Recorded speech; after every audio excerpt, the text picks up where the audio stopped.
Yo, yo, yo, what's going on, everybody? Hope you have had a wonderful week. Today is Friday, uh, November 11th, 2022, just in case you didn't know. We're going to start you off by looking at the weekly. Uh, Overall, today was a really good day. Market continued to one-time frame up, and we close out the week at the highs of the week, so that's a positive, and battling the 4,000 level and this trend line. So let's review, right? So we were in a weekly balance. You could have called it a multi-week balance like I did, or you could have called it a 3-week balance, 2-week balance to uh, in this range here. So after taking out that balance on the weekly, we come out of balance. So the weekly is one time framing up. We look to continue that next week. We're looking to find acceptance over this weekly balance. We're looking to find acceptance over the 4,000 level.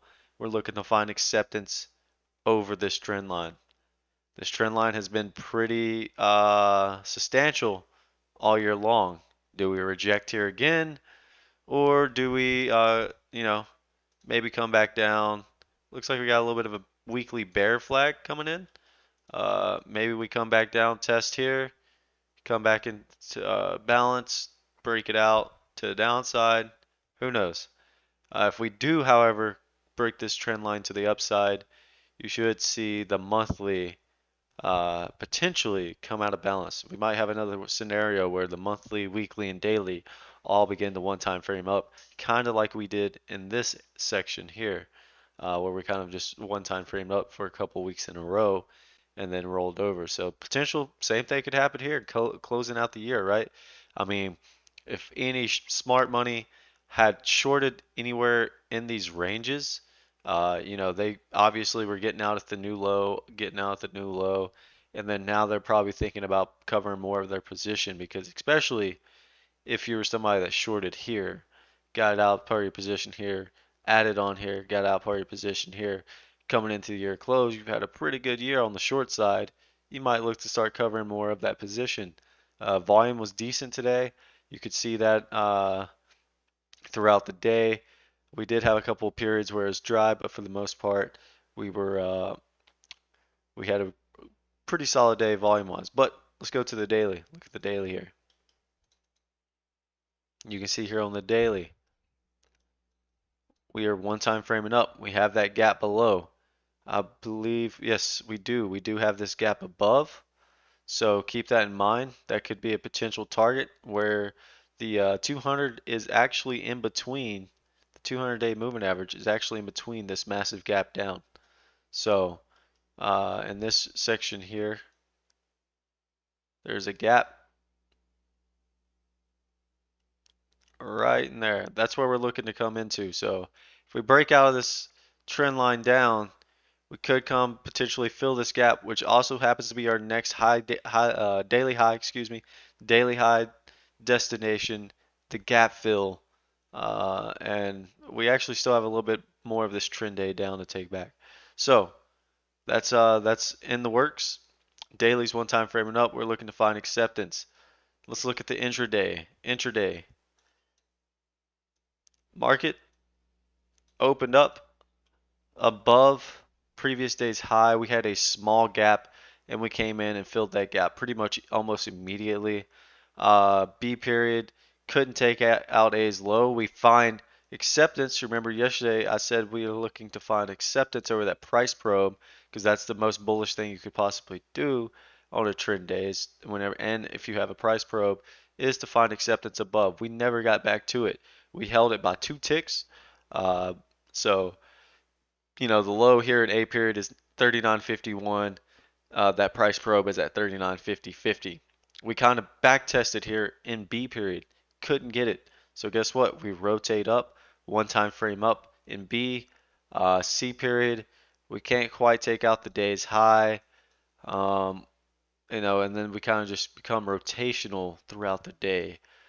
D, we rotate back down through the open, and then at this point, you're kind of like, you know,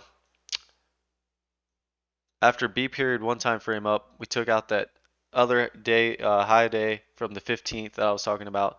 Got that high day from the 14th, and then started getting into the single prints from the 13th.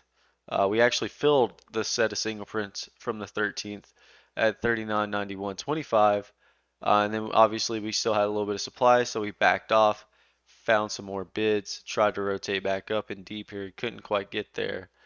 Um, so I'm gonna take out some of these destinations real quick because we have now got it. We actually back tested the previous day's high in D and in E period. We couldn't get anywhere near these single prints or that price probe. So guess what? We rotated back up uh, in F period, G period.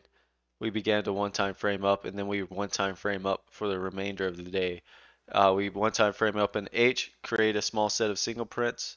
After getting into or attempting to get into this next set, we got it.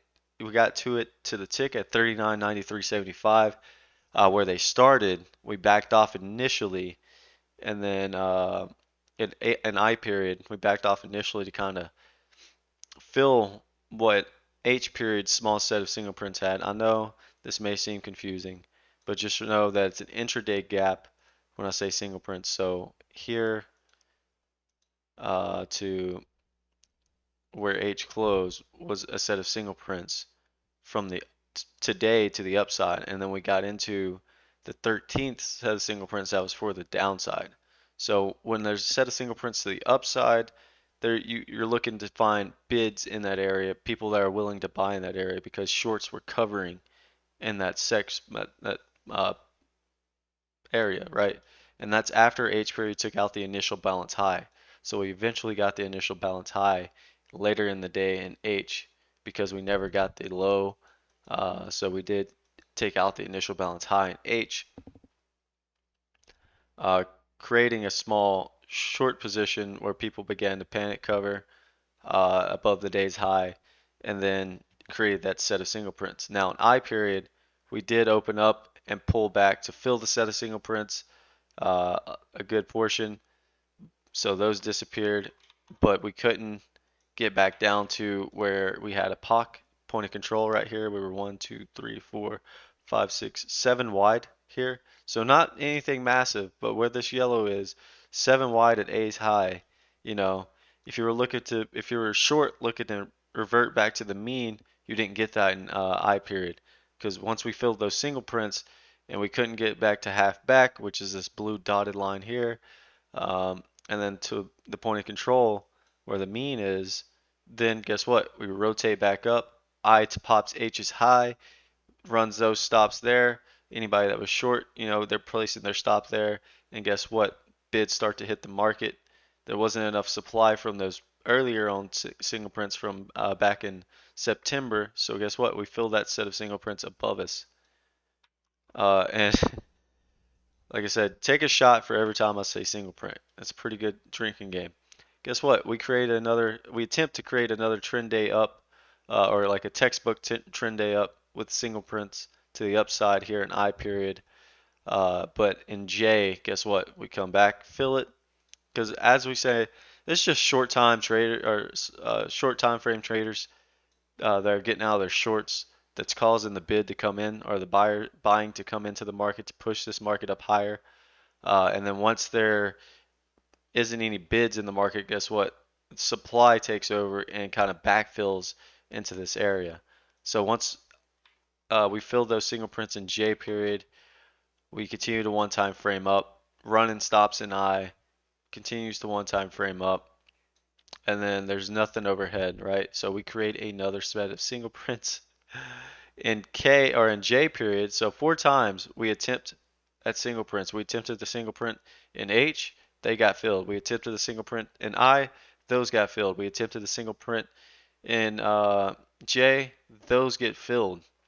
And then in K period, there for a minute in J, we actually held those because K period pulled back a little bit, held. K pushes up, continues the one time frame up. We run more stops. And then in K, we have another set of single prints that started. Then guess what? Larry, good old Larry, out of the Three Stooges, Curly, Larry, and Moe, as my mentor Paul would say, Larry pulls back. Like I said, just remember, whenever we're running stops uh, of a previous time frame, that's causing the bids to come into the market, which creates this short position. And then Larry, whenever there isn't any more bids in the market and there's enough supply, people are taking profits up here, right? Anybody that chased, they got long, people were taking profits. And then bids were running out. So guess what? Supply takes over. Larry backfills, takes out, fills that first set of single prints, and then at this point, anybody that was buying at K's high and L's high are starting to panic because that set of single prints filled. Then guess what? You come down, you take out K's low, which means stops to the long side are getting taken out, and we backfill even more with more supply and continue to pull back. So we stop the one time frame and up in L. Larry stops the one time frame, gets an A plus for the day because guess what? It takes out J's low as well, runs those stops, and then an M. We kind of, after J pushed back down, basically to where B's high was, our initial balance high, and where change took place because once we got above B's high, uh, we kind of never came back to look, right? So once we got into this range, and you can see here on my profile, right there is a high volume node. So once we got to that area, guess what? Bids began to hit the market again. We couldn't quite get back to half back. We couldn't get down to POC. So we rotate back up. M sets a new high on the day, but not by much. We actually battle this 4,000 level, which is a pretty psychological level. Right in this level, we battled it. We close at 4,000. So we're looking to find acceptance over this 4,000 level. We still have a lot of this trend day to take back from the 13th. If you look here.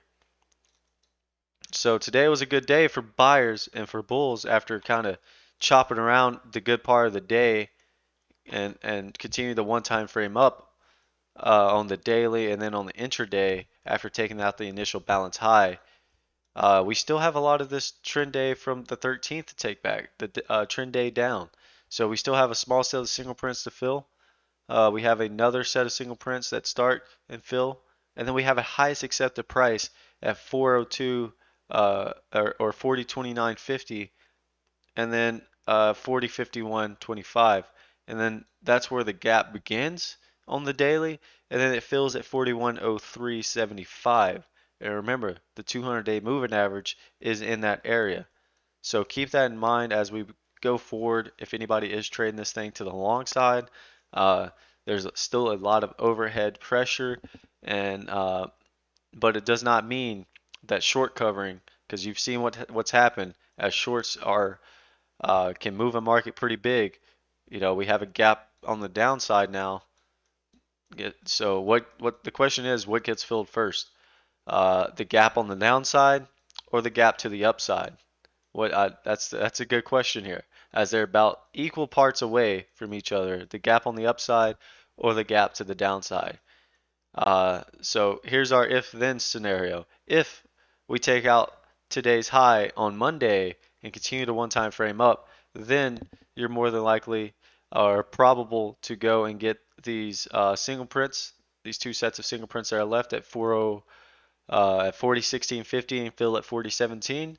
You get acceptance and continue to find bids.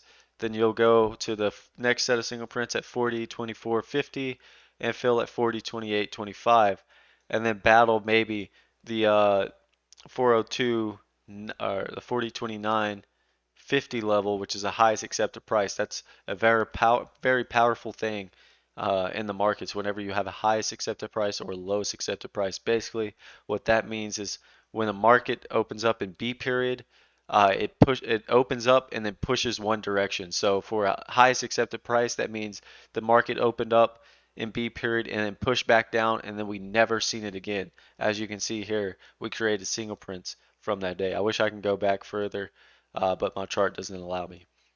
And then, for example, today, if we were to have highest accepted price, we would have opened up in B period near A's high, but we would have opened up in B period and pushed straight up and would have never turned back to C, kind of like we did today, you know, and got near A's low. So there was no highest or lowest accepted price today. We do battle a lot of overhead resistance, a lot of supply overhead. So keep that in mind. Now, if we open up inside today's range on Monday, then you could kind of look to maybe chop around inside today's range, maybe try to find acceptance above where, or just chop between B's high and M's high, because that's where kind of change kind of took place. If not, then you could see us rotate back over and maybe take out the low of day and then get into those single prints and put the daily back into a balance before we make another leg higher. Um, or if we open up in the lower end of this distribution, say A's high to the day's low, we chop around it here, then you will look to take out the today's low, get below that price probe and into the single prints and put the daily back into a balance.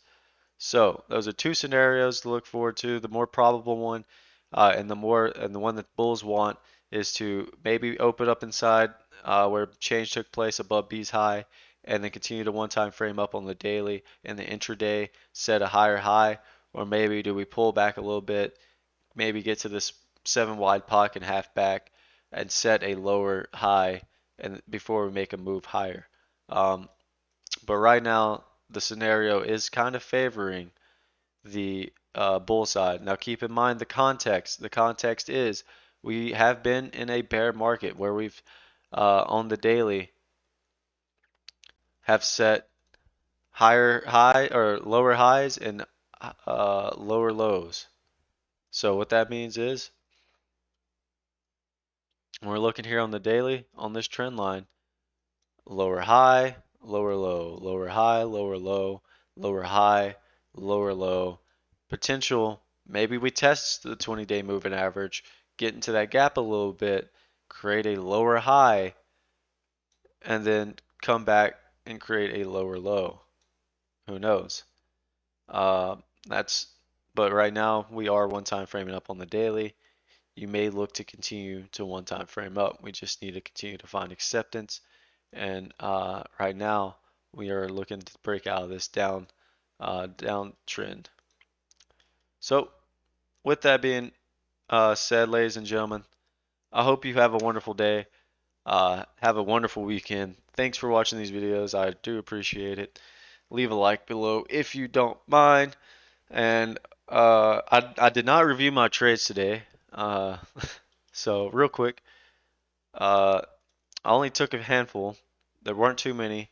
I got, I made 5 points on the day, and with the ES minis, which is roughly about $250, $280. Something you can't complain about, especially when you only traded one time frame. So in what was it? An F period, I took a long to go back to POC because after we pulled back in E, I kind of didn't expect F to take out E's low. I felt like the more probable thing was to go get the IB high and maybe rotate back to POC. So guess what? In F period, I took a long to go back to POC. I got in, I believe, right above the open and near E's high to pop and go to F's to back to the pocket A's high. I got long, I believe it was 74 and got out 75s. Then in G period, I took a short against half back and to kind of fade to come back into POC. I took a short, was kind of chopping around a little bit. I was short 77 and it popped up a little bit to the high of 82. And as it came back in, I added one more at 81, and then we began to roll over, and I took that off for a pretty good profit at 76. So I made 1 point on one, and then another point or two on the other. So not bad. And I took one more trade that kind of took away. I think it took a 2 point loss on it in H period, but after that, I got out of the market and then just kind of sat back and watched this thing do its thing. Uh, Another thing I forgot to do is put in destinations and kind of give those to you guys after kind of giving you the scenario that I'm looking for. So let's put in today's high. I actually have a system that puts this in automatically. I just kind of choose to do it manually because who doesn't like doing that? High of day 11:11. Ooh, it's one thing to discuss. Did we have an afternoon pullback low?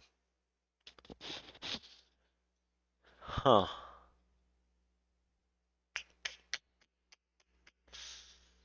I'm not gonna say there's an afternoon pullback low.